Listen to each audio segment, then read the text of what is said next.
السلام عليكم ورحمة الله وبركاته. الحمد لله رب العالمين، والعاقبة للمتقين، والصلاة والسلام على أشرف الأنبياء والمرسلين وعلى آله وأصحابه أجمعين. إن الله وملائكته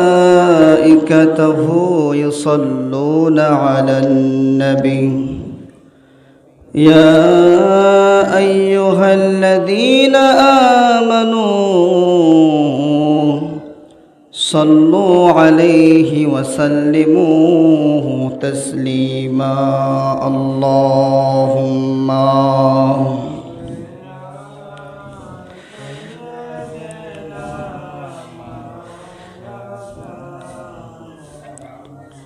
وعلى آله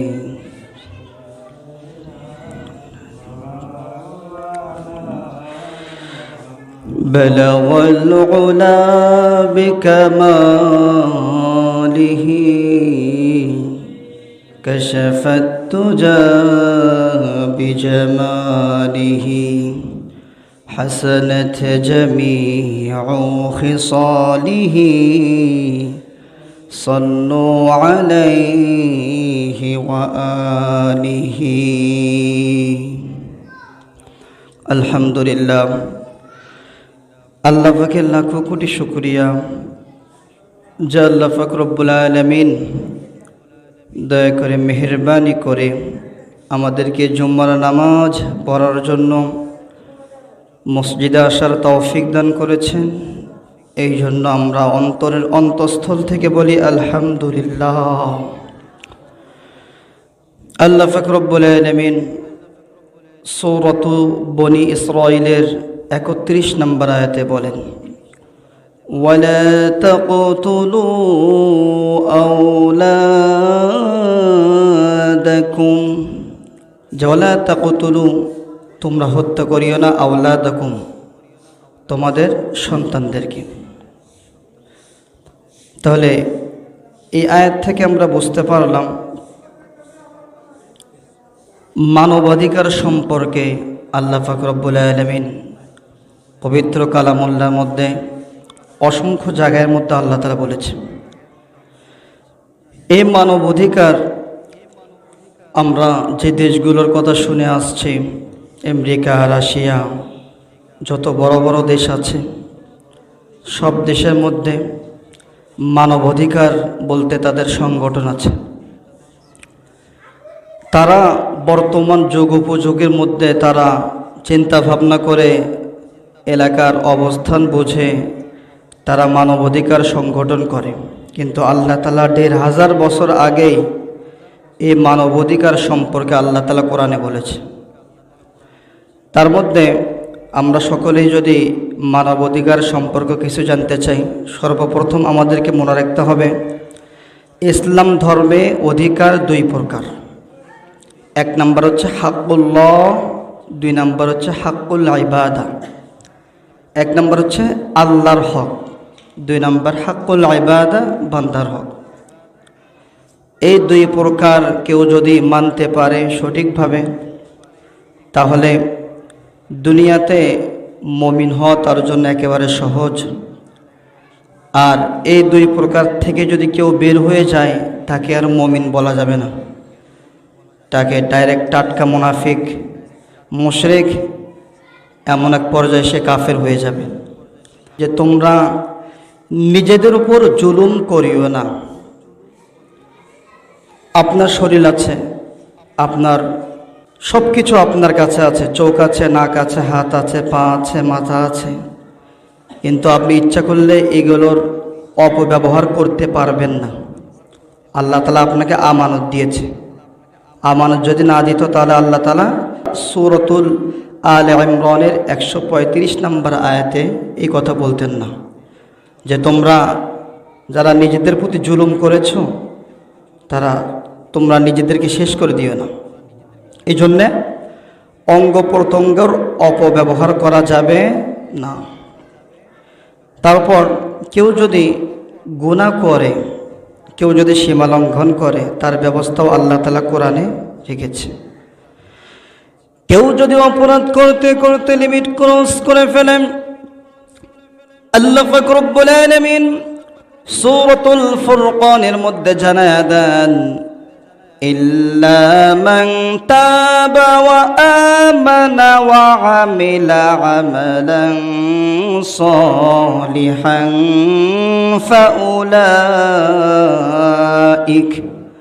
ফাউলাইকা ইউবাদদিলুল্লাহু সাইয়্যাতিহিম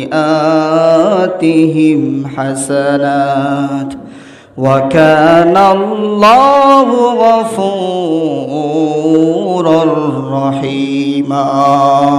আল্লাহু আকবার। কেউ যদি গুনাহ করতে করতে লিমিট ক্রস করে ফেলেন, তারপর যদি সে বুঝতে পারে আমি ভুলের পথে আছি, সে যদি আল্লাহর উপর ঈমান আনে, তওবা করে, আল্লাহ পাক রব্বুল আলামিন অতীতের যত গুনাহ সে করেছে সমস্ত গুনাহকে আল্লাহ তাআলা সওয়াবে পরিণত করে দেয়। তাহলে কেউ যদি নিজের নফসের উপর জুলুম করে, নৈরাশ হওয়া যাবে না। নৈরাশ হওয়া অর্থাৎ আল্লাহর কাছ থেকে দূর হয়ে যাওয়া, সরে যাওয়া, এটা মুসলমানের স্বভাব না। গুনাহ করবে, তওবা করবে, আবার ইসলামের মধ্যে আসতে হবে। আন আবি হুরায়রা রাদিয়াল্লাহু তাআলা আনহু قال قال رسول الله صلى الله عليه وسلم قاربوا وسددوا واعلموا أنه لن ينجو أحد منكم بعمله إلا أن يتغمدني الله برحمته وفضله। একটু চিন্তা করেন, আল্লাহ রাসূল বলেন قاربوا وسددوا واعلموا أنه لن ينجو أحد منكم بعمله, যে তোমরা ইসলামের নিকটে থাকো, বেশি দূরে যেও না। ওয়াসাদ্দিদু ওয়া'লামু আন্নাহু লান ইয়ানজু আহাদুম মিনকুম বিআমালিহি, বেশি দূরে যেও না, কাছাকাছি থাকো। কেননা তুমি যত বড়ই ইবাদতগার হও না কেন, যত বড়ই বুজুর্গ হও না কেন, যত বড়ই তুমি ইমানদার হও না কেন, কাল কিয়ামতের দিন বিনা হিসাবে আল্লাহর কাছ থেকে জান্নাত পাওয়া সম্ভব নয়। আল্লাহ রাসূল বলেন বিআমালিহি, আমল দ্বারা কেউ জান্নাতে যেতে পারবে না। ইসলামের নিকটে থাকো। তখন সাহাবায়ে কেরামরা বলছে, আল্লাহ রাসূল আমরা তো জানি আমরা গুনাহগার, আমরা জানি নবীরা নিষ্পাপ। আল্লাহ তাআলা আপনার কাছেও কি এরকম হিসাব নেবে? আপনাকেও কি আমলের কারণে, আপনাকেও কি আপনার খারাপ আমলের কারণে, বা আপনাকেও কাল কিয়ামতের দিন আপনার আমল দ্বারা আল্লাহ তাআলা আপনাকে জান্নাত দেবেন না? তখন আল্লাহ রাসূল বলেন ইল্লা আন ইয়াতাগাম্মাদানি আল্লাহু বিরহমাতিহি ওয়া ফাদলিন, কাল কিয়ামতের দিন আল্লাহ যদি আমাকে যদি রহমতের চাদর যদি না ঢেকে, আমাকে যদি মাফ যদি না করে, তাহলে আমি আমার আমল দিয়েও কাল কিয়ামতের দিন নাজাত পাওয়া সম্ভব নয়। তাহলে এই হাদিস থেকে আমরা বুঝতে পারলাম, মানুষ গুনাহ করবে, মানুষ অপরাধ করবে, মানুষ আল্লাহ তাআলার হুকুম অমান্য করবে, কিন্তু স্থায়ীভাবে ওই রাস্তার ওপর থাকা যাবে না, সীমা লঙ্ঘনকারী রাস্তার ওপর থাকা যাবে না। যদি গুনাহ করে ফেলেন শয়তানের ধোকায়, নফসের ধোকায়, সঙ্গে সঙ্গে তওবা করে আল্লাহর দিকে ফিরে আসতে হবে। এই হাদিস থেকে আরো কিছু আমরা শিক্ষা নিলাম। একটা মানুষ যদি ইসলামের ওপর পরিপূর্ণ থাকতে চায়, পারবে না। পারবে না কেন পারবে না? প্রশ্ন আছে কি নাই? এই জন্য পারবে না, আল্লাহ পাক রব্বুল আলামিন মানুষকে গুনাহ করার শক্তি দিয়েছে। লোভ, হিংসা, বিদ্বেষ, ঘৃণা, শত্রুতা মানুষের মধ্যে দিয়েছে। মানুষ ইচ্ছা করলে এগুলো থেকে সে বের হয়ে আসতে পারবে না। সব লোভ, হিংসা, বিদ্বেষ, ঘৃণা ভুলে গিয়ে আল্লাহর দিকে দৌড়াতে হবে। ওয়াসারিউ ইলা মাগফিরাতিম মির রাব্বিকুম وجنة عرضها السماوات والأرض أعدت للمتقين الله أكبر আল্লাহর রহমতের দিকে দৌড়াতে হবে। আল্লাহর রহমতের দিকে যদি আমরা দৌড়াই আল্লাহ তাআলা আমাদেরকে মাফ করে দেবে। মাফ করে কাল কিয়ামতের দিন আল্লাহ পাক রব্বুল আলামিন বলবে, তোমাদের জন্য যে জান্নাত আমি নির্ধারণ করে রেখেছি তুমি জান্নাতে চলে যাও। সূরাতুল ফুসসিলাতের 31 নম্বর আয়াতে বলেন, ইন্নাল্লাযীনা ক্বালু রাব্বুনাল্লাহু থুম্মা ইসতাকামু تتنزل عليهم الملائكة ألا تخافوا ولا تحزنوا وأبشروا بالجنة التي كنتم توعدون الله أكبر যারা বলবে ইন্নাল্লাযীনা ক্বালু রাব্বুনাল্লাহ, আল্লাহ আপনি আমার স্রষ্টা, যারা এই কথার উপর দুনিয়াতে সুম্মাস্তাকিম অবিচল থাকবে, মৃত্যুর সময় তাতানাজ্জালু আলাইহিমুল মালাইকা, ফেরেশতা নাজিল হয়ে বলবে, ওয়ালা তাহজানু, তোমার কোনো চিন্তা নেই, ওয়ালা তাহজানু ওয়া আবশিরু বিল জান্নাহ, তোমাকে সুসংবাদ দেওয়া হচ্ছে জান্নাতের, তোমার কোনো চিন্তা নেই, তোমার কোনো পেরেশান নেই, এবং তোমার সাথে যে ওয়াদা করা হয়েছে জান্নাতের, সেই জান্নাতের মালিক তোমাকে বানায় দেওয়া হচ্ছে, তুমি জান্নাতে চলে যাও। এই জন্যে ইসলামের উপর অবিচল থাকতে হবে। এক সাহাবী আল্লাহ রাসূলের কাছে চলে গেলেন, ব্যস্ততার কারণে সেই সাহাবী আল্লাহ রাসূলকে বললেন, আল্লাহ রাসূল আমার হাতে সময় কম, আপনি এমন একটা কথা আমাকে বলবেন আর আমি একটা কথা শুনবো, যে কথাটা আমি অন্য কাউকে জিজ্ঞাসা করব না, আপনি বলবেন আমি শুনবো, শোনার পরে ক্লান্ত থাকব না, শোনার পরে পরিপূর্ণভাবে আমি ওই কথাটা আমল করার চেষ্টা করব। আল্লাহ রাসূল বললেন, আমানতু বিল্লাহ সুম্মা ইসতাকিম। এক নম্বর আমানতু বিল্লাহ, তুমি আল্লাহর উপর ঈমান আনবে, সুম্মা ইসতাকিম, তারপর তুমি অবিচল থাকবে। তাহলে কথা সংক্ষিপ্ত, কিন্তু এর কথার মধ্যে সব কথা আছে কি নাই? আমানতু বিল্লাহ, আল্লাহর উপর ঈমান আনা। আল্লাহর উপর ঈমান আনা মানে হলো আল্লাহর হক আদায় করা। আজকের আলোচনার বিষয় হচ্ছে ইসলামের মধ্যে মানবাধিকার। মানবাধিকার দুই প্রকার বলেছি। কয় প্রকার? এক প্রকার হচ্ছে হাক্কুল্লাহ, দুই নম্বর হাক্কুল ইবাদা। এক নম্বর আল্লাহর হক, দুই নম্বর হাক্কুল ইবাদা, বান্দার হক। তাহলে আল্লাহর হকের মধ্যে আছে কিনা? কেউ যদি অন্তর থেকে আমানতু বিল্লাহ, আল্লাহকে বিশ্বাস করে, তাহলে ওই ব্যক্তিকে আল্লাহর হুকুম অমান্য করার সুযোগ আছে। আল্লাহর হুকুম অমান্য করার সুযোগ আছে। সে যদি নিজেকে জাহান্নামে নিয়ে যেতে চায়, কথা বলেন ঠিক কিনা? এই জন্যে আল্লাহর হুকুম অমান্য করার সুযোগ তখন থাকবে না যখন আপনি চিন্তা ভাবনা করবেন দুই চোখ বন্ধ হয়ে গেলে আল্লাহ তাআলা জান্নাত জাহান্নাম রেখেছে, আমি যদি আল্লাহ তাআলার হুকুম যদি অমান্য করি, কবরে যাওয়ার সঙ্গে সঙ্গে আমার শাস্তি শুরু হয়ে যাবে। আপনার চিন্তা ভাবনা যদি এরকম থাকে, আমানতু বিল্লাহ, আপনি পরিপূর্ণভাবে আল্লাহ তাআলার হুকুম পালন করবেন। কথা বলেন ঠিক কিনা? সূরা হুদের 112 নম্বর আয়াতে বলেন, ফাস্তাকিম কামা উমিরতা, অতঃপর তোমরা অবিচল থাকো যেভাবে তোমাদেরকে আদেশ করা হয়েছে। তাহলে অবিচল থাকার কথা বলেছে কিভাবে? আমরা আল্লাহ তাআলার হুকুম পরিপূর্ণভাবে মানতে হবে, আল্লাহ রসুলের দিক নির্দেশনা অনুযায়ী চলতে হবে। তাহলে আল্লাহ আল্লাহ রসুল বলে একটা, আমরা করি আর একটা। কথা বলেন ঠিক কিনা? এই জন্যে সর্বপ্রথম আল্লাহর হকগুলো বুঝতে হবে।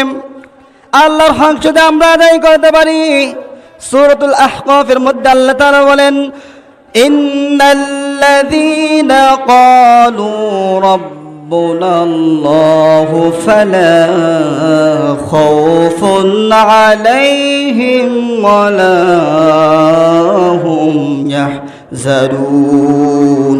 আল্লাহু আকবার। কেউ যদি আল্লাহকে যদি বিশ্বাস করে, আল্লাহকে স্রষ্টা হিসেবে বিশ্বাস করে, ফালা খাউফুন আলাইহিম ওয়ালা হুম ইয়াহজানুন, এই দুনিয়াতে তাদের কোনো ভয়, চিন্তা, ভাবনা, দুঃখ, কষ্ট থাকবে না। এবং মৃত্যুর সময় আল্লাহ পাক রব্বুল আলামিন জান্নাতের লোভ দেখাইয়া তাকে দুনিয়া থেকে ডাক দেবে কাল কিয়ামতের দিন, এবং তাদের জন্য রেখেছে উলাইকা আসহাবুল জান্নাতি খালিদিনা ফিহা। আল্লাহ পাক রব্বুল আলামিন ওই সমস্ত ইমানদারদের জন্য রেখেছে উলাইকা আসহাবুল জান্নাতি খালিদিনা ফিহা, চিরস্থায়ী জান্নাত। সুবহানাল্লাহ বলবেন না? তাহলে আজকের আলোচনার বিষয় হচ্ছে, আগে বুঝতে হবে আলোচনা কোন বিষয় হচ্ছে। তাহলে আজকে আলোচনা হচ্ছে মানবাধিকার। এই মানবাধিকারের মধ্যে অনেক মৌলিক মানবাধিকার আছে মানুষের মধ্যে। তার মধ্যে একটা হচ্ছে ইসলামে মানবাধিকারের সূচনা হলো তার জন্মের অধিকার থেকে শুরু হয়। জন্ম যদি না হয় তাহলে সে অধিকার দিয়ে কী করবে, ঠিক কিনা? এই জন্যে জন্ম থেকে শুরু হয়। সূরা বনী ইসরাঈল 31 নম্বর আয়াতে বলেন, ওয়ালা তাকতুলু আওলাদাকুম, তোমাদের সন্তানদেরকে তোমরা হত্যা করিও না। কিন্তু আমাদের সমাজে এরকম হত্যা আছে কি নাই? গোপন হত্যা। কি হত্যা বলে? গোপন হত্যা।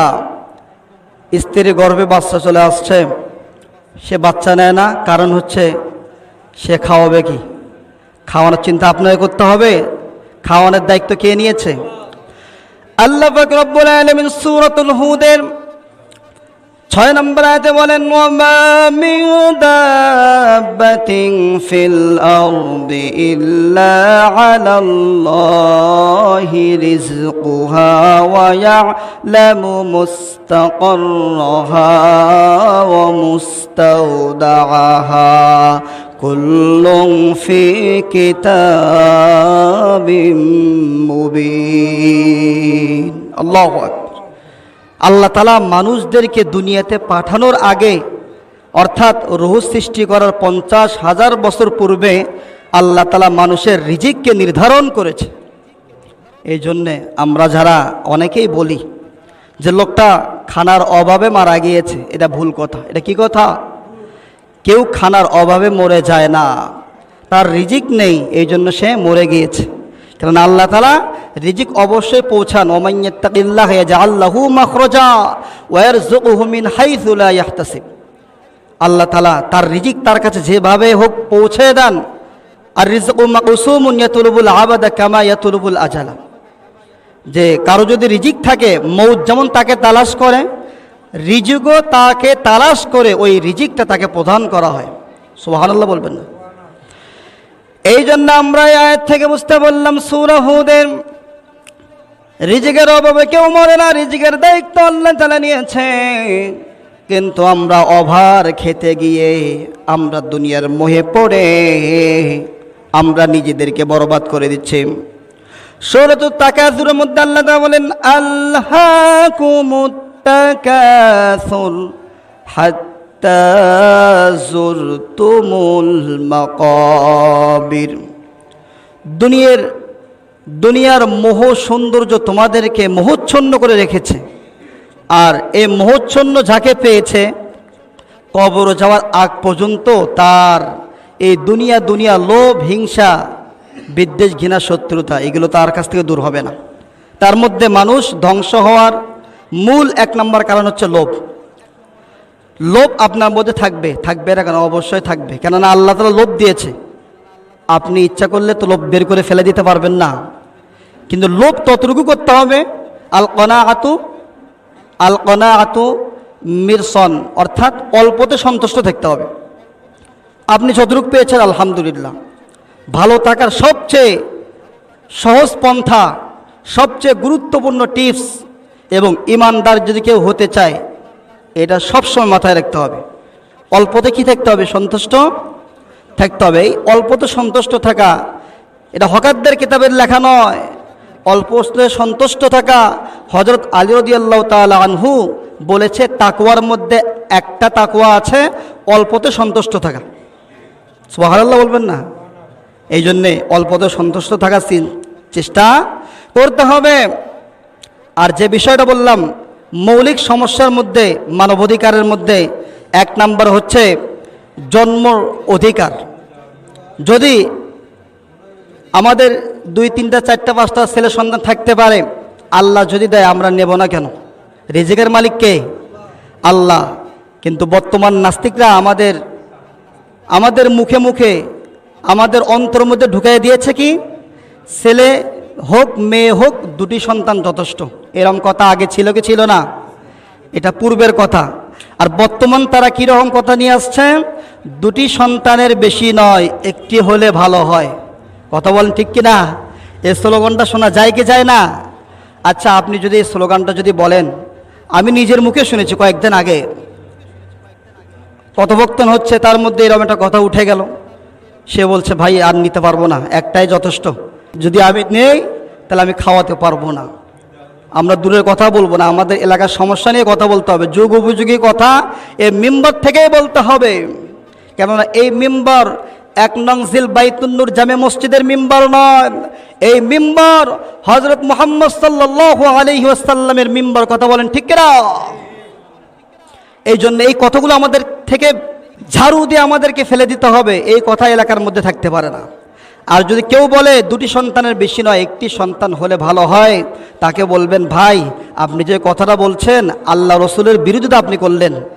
আল্লাহ রসুল বলেছে তোমরা আমার উম্মতকে বৃদ্ধি করো, আমার উম্মত যত বেশি হবে তত কাল কিয়ামতের দিন আল্লাহর কাছে আমি সুপারিশ করে এই অসংখ্য অগণিত উম্মতদেরকে নিয়ে আমি জান্নাতে চলে যাব। সুবহানাল্লাহ। কাল কিয়ামতের দিন অন্যান্য নবীদের থেকে আল্লাহ রসুল তখন গর্ব করবে, দেখো আমার অসংখ্য উম্মত তারা আমাকে না দেখে, আল্লাহকে না দেখে তারা ঈমানের ওপর ছিল, এটা আমার জন্য প্লাস পয়েন্ট হবে। এই জন্যে সন্তান জন্মের ক্ষেত্রে আমরা বাধা দেব না। এটা আরেকটা বিষয় মাসালা আমাদের মনে রাখা দরকার। একটা ছেলে অথবা মেয়ে যখন গর্ভের মধ্যে চলে আসে, যখন 4 মাস হয়, 4 মাস হওয়ার পরে যদি ওই বাচ্চারা যদি নষ্ট করা হয় কোনো ওষুধের মাধ্যমে অথবা ইনজেকশনের মাধ্যমে, একটা মানুষকে খুন করলে যেমন গুনাহ হবে, ওই পেটের বাচ্চারা ওইভাবে যদি নষ্ট করা হয় ওই রকম গুনাহ হবে। সকলে বলে নাউজুবিল্লাহ। এই জন্য আমরা এই রকম কাজ থেকে আমরা বের হয়ে আসব। বিশেষ করে জন্মের অধিকার থেকে আমরা কাউকে বঞ্চিত করব না। এছাড়া আধুনিক কালের মানবতার তথাকথিত যারা মানবতার কথা বলে সংসার করার এই ভয়ঙ্কর রীতির বিপরীতে আল্লাহ রসুল বলেন তাযাওয়াজুল ওয়াদুদা ওয়ালুদা ফাইন্নী মুকাথিরুন বিকুমুল উমাম। আল্লাহ রসুল বলেন তোমরা বিবাহ করবা ওই বংশ দেখে যে বংশের মধ্যে ছেলে মেয়ে বেশি হয়, যে বংশের মধ্যে ছেলে মেয়ে বেশি, যে মেয়ে বেশি বাচ্চা দিতে পারবে। আপনি বুঝবেন কিভাবে? তার মার দিকে খেয়াল করবেন, তার মার বাচ্চা কয়টা। তার মার যদি বাচ্চা বেশি হয় ওই রকম মেয়ে দেখে তুমি বিবাহ করার অনুমতি আল্লাহ রসুল দিয়েছে। তাহলে বিয়ে করার মধ্যে অনেক শর্ত আছে, তার মধ্যে এটাও একটা আমরা জেনে রাখলাম, কিন্তু আমরা তো এটা খেয়াল করি না। এই স্লোগান আমার মধ্যে মাথার মধ্যে ঢুকে দিয়েছে যে 2টি সন্তানের বেশি নয়, 1টি সন্তান হলে ভালো হয়। এই স্লোগানের কারণে এটা কেউ চিন্তাও করে না। সবাই সুবিধাবাদী, সৌন্দর্য, বেশিরভাগ সৌন্দর্যের কথা নিয়ে আসে, কিন্তু দিনদারিত্ব যে সর্বপ্রথম নিয়ে আসতে হবে মেয়ে দেখতে গেলে, এটা কেউ সর্বপ্রথম বলে না। হ্যাঁ, সৌন্দর্য ওটাও তো আছে, ঠিক আছে, কিন্তু দিনদারিত্ব কথা আগে বলো। যে আমার মেয়েকে বিবাহ দেবো, আগে দিনদারিত্ব ছেলে দেখব, টাকা পয়সা সৌন্দর্য ওগুলো সব ফেলে দিলাম, এই কথা কেউ বলে না। এই জন্যে আমরা বিশেষ করে এগুলো খেয়াল করবো, এগুলো গুরুত্বপূর্ণ কথা। 2 নম্বর হচ্ছে মানব জাতির একতা ও সম অধিকার। একতা থাকতে হবে। কি থাকতে হবে? একতা। সূরাতুল বাকারার 213 নম্বর আয়াতে বলেন কানান নাসু উম্মাহ, যে কানান নাসু উম্মাতান উম্মাহ, যে উম্মা মানে হচ্ছে সমস্ত জাতি, কান নাস, তোমরা একত্রিত হয়ে যাও, উম্মা সকল উম্মতরা। তা সকল উম্মতরা একত্র কিভাবে হবে? হিন্দুরা হিন্দুদের জায়গা থাকবে, খ্রিস্টানরা খ্রিস্টানদের জায়গা থাকবে, কিন্তু মানুষ হিসেবে সবাইকে একতা থাকতে হবে কি হবে না? আচ্ছা, বাজারের মধ্যে শুধু যদি মুসলমান দোকান দিতে চায়, যদি হিন্দু যদি না থাকে, অন্য অন্য গোষ্ঠীরা যদি না থাকে, তাহলে একটা জায়গা কি সম্পূর্ণ হবে না অসম্পূর্ণ হবে? যেমন খেয়াল করেন, বিশেষ করে চট্টগ্রাম সিটির মধ্যে সিটি কর্পোরেশনের লোক আছে কি নাই? সিটি কর্পোরেশনের লোক, আর তাদের মধ্যে একটা সংস্থা, অর্থাৎ ঝাড়ু দেওয়ার কাজ করে, ময়লা আবর্জনা টানাটানি কাজ করে, করে কি করে না? এগুলোর ক্ষেত্রে আপনি 100%-এর মধ্যে 80% ওদের লোক পাবেন, বিহারি অথবা হিন্দু অথবা অমুসলিম, ওদেরকে পাবেন। তাহলে ওরা যদি না থাকতো তাহলে পরিষ্কারটা আর রাস্তাঘাটে পাওয়া যেত? মুসলমান, অনেক মুসলমান আছে, তাদেরকে আপনি 1 লক্ষ টাকা বেতন দিলেও তারা এই ময়লা আবর্জনা ফেলাবে না। তাহলে তাদের দ্বারাও ইসলামের খেদমত হচ্ছে কি হচ্ছে না? এটা খেয়াল করতে হবে। আল্লাহ তাআলা অকারণে কোনো দুনিয়াতে কোনো কিছু সৃষ্টি করেন নাই।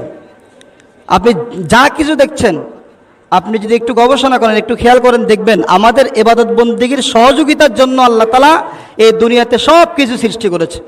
সুবহানাল্লাহ বলবেন না? আপনারা শুধু বসে থাকবেন, সুবহানাল্লাহ কেউ বলিয়েন না। সুবহানাল্লাহ যদি বলেন, যদি ফেরেশতা এসে চর মারে, এরকম ভয় আছে কি নাই?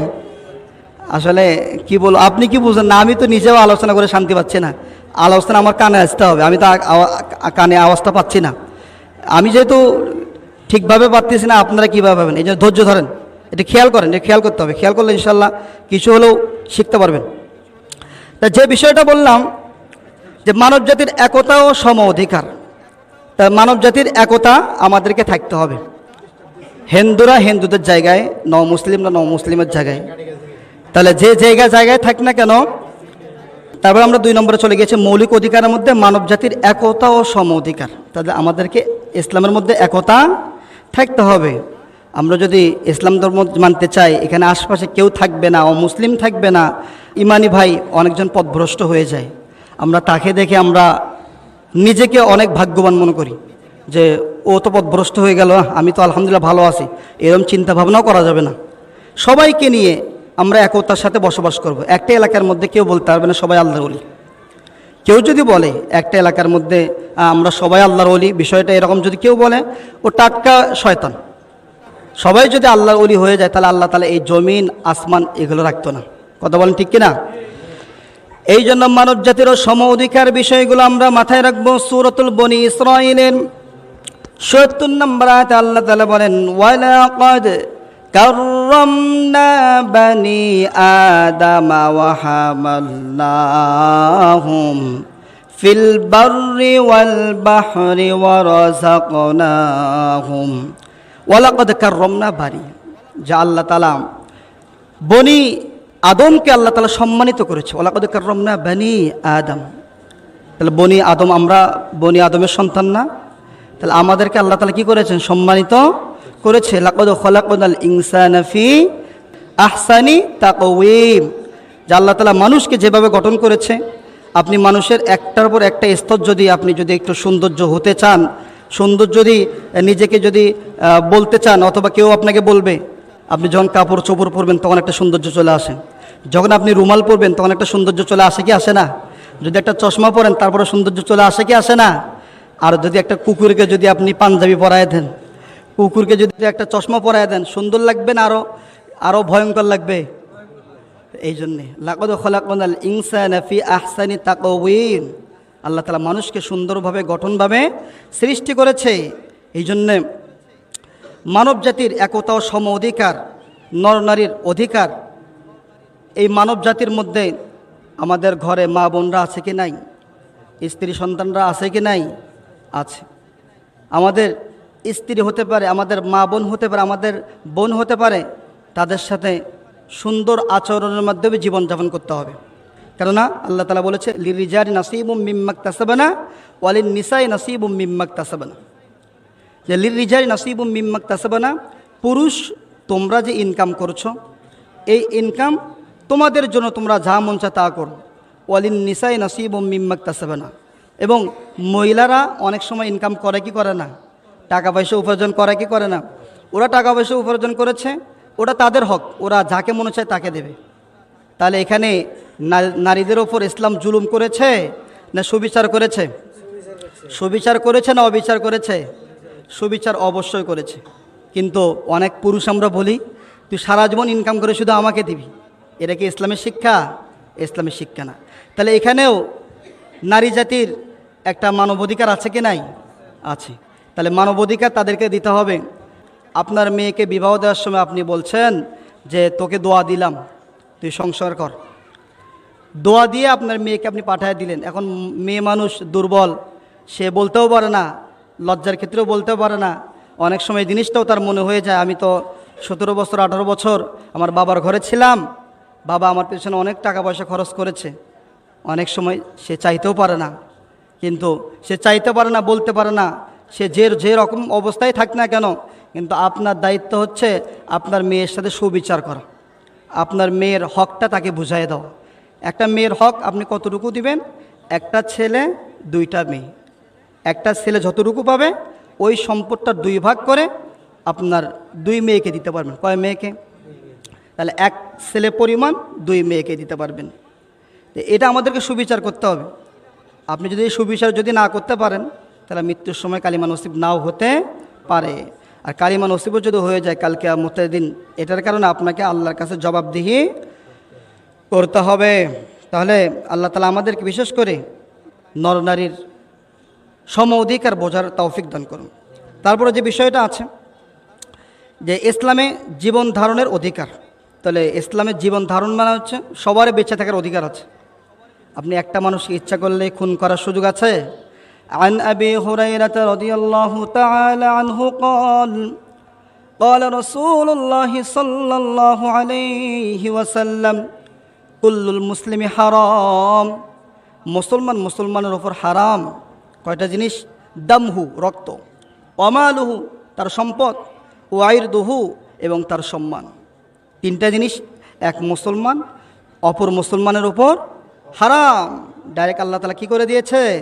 হারাম করে দিয়েছে। এবং আল্লাহ রসুল আরও বলেন, মান কতলা মুআহিদান ফি গায়রি কুনহি হারামাল্লাহু আলাইহিল জান্নাহ। শুধু মুসলমান হিসেবেই হারাম, বিষয়টা এতটুকু না। যদি অমুসলিম হয় তারপরও তার যদি সম্মান, তার রক্ত এবং তাকে যদি কতল করো, তাহলে আলাইহিল জান্নাহ, তোমার জন্য জান্নাত হারাম হয়ে যাবে। তাহলে এই বিষয়গুলো সতর্ক থাকা দরকার আছে কি নাই? অবশ্যই সতর্ক থাকতে হবে, সতর্ক থাকা অবশ্যই রাখতে হবে। এবং সূরাতুল মায়েদার 32 নম্বর আয়াতে বলে, মান কাতালা নাফসান বিগাইরি নাফসিন আও ফাসাদিন ফিল আরদি ফাকান্নামা কাতালান নাসা জামিআ। সে যেন সমস্ত মানুষকে মেরে ফেলল। Oman আহইয়াহা ফাকান্নামা আহইয়ান NASA জামিআ। আর যে ব্যক্তি একজনকে বাঁচালো, সে যেন সমস্ত মানুষকে বাঁচালো। সুবহানাল্লাহ বলবেন না? এই কয়েকদিন আগে সাইফুল ইসলাম আলিফ অ্যাডভোকেট দুনিয়া থেকে শহীদ হয়ে গেল। এই একজন শহীদ হওয়ার কারণে প্রত্যেকটা মুমিনের মধ্যে রক্তক্ষরণ হয়েছে কি হয় না? তিনি দুনিয়া থেকে চলে গিয়েছে, লোহাগাড়ার সন্তান, কিন্তু পুরা পৃথিবীর মধ্যে খবর হয়েছে যে আমাদের ইমানি ভাই দুনিয়া থেকে চলে গিয়েছে। যারা ইমানদার দাবি করে, যাদের মধ্যে যাররা পরিমাণ ইমান আছে, সবার মধ্যে এই জিনিসটা চলে আসছে, আমার একজন নিরাপরাধ ভাই দুনিয়া থেকে এভাবে চলে গিয়েছে। এটা একটা দুঃখজনক বিষয়, অন্তরের মধ্যে একটা কষ্ট লেগেছে। কথা বলেন ঠিক কিনা? এই জন্যে বিশেষ করে আমাদেরকে এই জিনিসগুলো মাথায় রাখতে হবে যে ইসলামী জীবন ধারণের অধিকার। একটু খেয়াল করেন আল্লাহ রসুল কিভাবে এই দৃষ্টান্তগুলো দিয়েছে। খায়বারের যুদ্ধের সময় খ্রিস্টানদের একটা কেল্লা, দুর্গ সাহাবীরা দখল করেছে। দখল করার পরে সেখানে ছিল বৃদ্ধ, শিশু, নারী। আল্লাহ রসুল তখন হুকুম দিলেন যে যুদ্ধও যদি বিপক্ষে যদি তোমার সামনে চলে আসে বৃদ্ধ, নারী অথবা শিশু, তখন তোমরা তাদেরকে ছেড়ে দেবে। সুবহানাল্লাহ বলবেন না? তাহলে যুদ্ধের ক্ষেত্রেও আল্লাহ রসুল স্যাক্রিফাইস করেছে কি করে নাই? তাহলে জীবন ধারণের অধিকার সবার আছে। একজন বৃদ্ধ, সে চলে গিয়েছে যুদ্ধের সময়, মুসলমানের সাথে যুদ্ধ করছে। বৃদ্ধ মানুষ কি যুদ্ধ করবে? সে সময় ইসলাম বলে যে তাদেরকে তোমরা ছেড়ে দাও। এক যুদ্ধের মধ্যে নারী শহীদ হয়েছে, এক যুদ্ধের মধ্যে নারীর লাশ পাওয়া গিয়েছে। সাহাবায়ে কেরামরা আল্লাহ রসুলের কাছে খবর দিলেন। আল্লাহ রসুল তখন থেকে এই নারী এবং শিশু বাচ্চা যুদ্ধের মধ্যে যদি কোনো মুসলমানের পক্ষে যদি দাঁড়ায়, সেই সময় অবশ্যই তাদেরকে ছেড়ে দিতে হবে, এই হুকুম আল্লাহ রসুল তাদেরকে দিয়েছে। এটা হচ্ছে ইসলাম, এটা হচ্ছে কি ইসলাম। আব্দুল্লাহ ইবনে ওমর রাদিয়াল্লাহু তাআলা আনহু, আল্লাহ রসুল তওয়াফ করার পরে আল্লাহ রসুল সেই সময় আব্দুল্লাহ ইবনে ওমর রাদিয়াল্লাহু তাআলা আনহুকে বললেন যে এখানে যে মুসলমানরা আছে তারা এখানে তওয়াফ করার জন্য আসছে, এই কাবা যে তুমি দেখছো, এই কাবার সম্মান তোমার কাছে কেমন? সে বলছে পৃথিবীর মধ্যে সবচেয়ে দামি, সবচেয়ে সম্মানিত হচ্ছে এই কাবা। তখন আল্লাহ রসুল বললেন, এই কাবার থেকে একজন মমিনের জান, মাল, ইমান এর থেকে 1000 গুণ সম্মানিত। তাহলে এই জানের সম্মান আছে কি নাই? একটা কাবা ঘরের থেকেও একজন মমিনের জান, মাল, সম্পদ, ইমান, আল্লাহ রসুল বলতেছে কাবা ঘরের থেকেও ওই মমিন সম্মানিত। এখন জান যদি না থাকে আপনি ইমানদার থাকবেন কিভাবে, বা আপনি কাফের থাকবেন কীভাবে? জান থাকার শর্ত আছে কি নাই? এই জন্য একজন মমিনের দাম আল্লাহর কাছে সবচেয়ে বেশি। একজন মমিন যখন মারা যায় পুরো পৃথিবী কম্পন করে ওঠে। আমরা সাক্ষী পেয়েছি যখন আল্লামা দিলওয়ার হোসেন সাঈদী দুনিয়া থেকে চলে গিয়েছে, কয়েক সেকেন্ডের জন্য পুরো পৃথিবীর মধ্যে ভূমিকম্প হয়েছে। কথা বলেন ঠিক কিনা? আমরা এর দৃষ্টান্ত আমরা পেয়েছি। এই জন্য কোনো মমিন যদি দুনিয়া থেকে চলে যায়, এ আসমান জমিন ক্রন্দন করে। সুবহানাল্লাহ বলবেন না? এই জন্য আমরা মমিন হয়ে দুনিয়া থেকে চলে যেতে চাই কি চাই না? প্রধান উপদেষ্টা সবাইকে একতা থাকতে বলেছে, বলেছে কি বলে নাই? একতাই কিন্তু বল, একতাই হচ্ছে কি বল। এই সময় কাদা ছোড়াছুরি না করে আমরা সবাই ইসলামের জন্য, বাংলাদেশকে রক্ষার স্বার্থে আমাদের সবাইকে একতা হওয়া দরকার আছে। কথা বলেন ঠিক কিনা? যা কিছু আলোচনা হয়েছে আল্লাহ তাআলা আমাদেরকে আমল করার তৌফিক দান করুন। সবাই একটু দাঁড়ান, কথা শেষ করলে সবাই আপনারা উঠে যান। অত্র এলাকার খোকা, আমাদের কাছে একটা এলান চলে আসছেন, উনি বেশি অসুস্থ। খোকা আপনারা চিনবেন সম্ভবত। ওনার জন্য আজকে মসজিদে কিছু কালেকশন করতে বলেছে। আপনারা একটু, যেহেতু এলাকার সন্তান, একটু বাড়ায় দেওয়ার চেষ্টা করবেন। নামাজ শেষে কালেকশন হবে, আপনারা সবাই একটু টাকা আর্থিক দিয়ে সহযোগিতা করবেন। ওয়া আখির দাওয়ানা আনিল হামদুলিল্লাহি রাব্বিল আলামিন।